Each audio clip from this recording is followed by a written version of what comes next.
kadib markii degmada Boosaaso ee gobolka Bari ay ku soo caariday dooni sida shixnad kala duwan iyo waliba gaadiid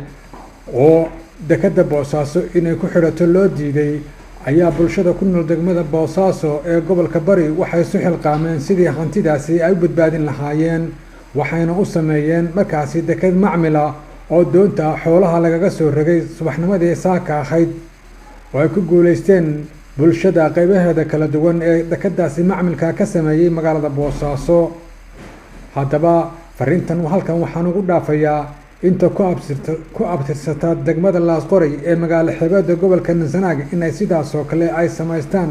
dekad maadaama haatan laga baxay inaan la sameysan karin laamiyo dekado iyo waliba waxyaabaha kale ee arrimaha bulshada ah taasoo maanta beenowday in dawlad mooye wax kale aynan sameyn karin. haddaba bulshada reer Laasqoray ayaa waxaan ugu baaqayaa in ay sidoo kale ay ku daydaan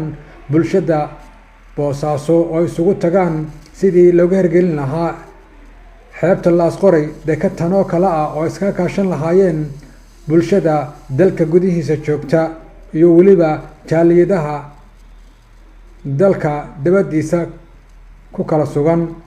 waxaan ugu baaqayaa in ay markaasi si weyn isugu xilqaamaan oo sidoo kale ay ka hirgeliyaan dekadaasi. waa Axmed Cabdilaahi Ciise Cashuur magaalada Ceelbe gobolka Sanaag.